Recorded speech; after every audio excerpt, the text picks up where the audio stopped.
ቤልጂየማዊ በአሁኑ ሰዓት በዓለማችን ካሉ ምርጥ አማካኞች አንዱ ሲሆን በቅንጦትና በምቾት ለመኖር የሚያስችል በቂ ገንዘብም አለው። ዴብሮይነ ከቤተሰቡ ጋር የሚኖርበትን ጥሩ ቦታ በመምረጡ ረገድ ስኬታማ ሲሆን የግል ሕይወቱን ከካሜራዎች እይታ ርቆ የሚኖር ነው።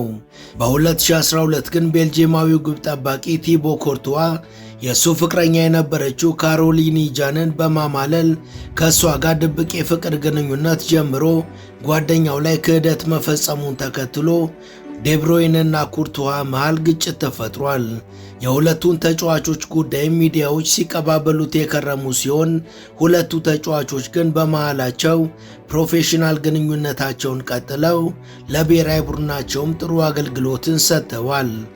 ዴብሮይነ በሀገሩ ቤልጅየም የቅርጫት ኳስ ሜዳ እግር ኳስ ለመጫወት የሚያስችል ሰፊ ሳርና ገንዳ ያለው ውብ የመዋኛ ቦታ እንዲሁም ከቤተሰቡ ጋር ሀገር ውስጥ ሲሆኑ የሚደሰቱባቸው በርካታ መገልገያዎች ያሉት መኖሪያ ቤት አለው።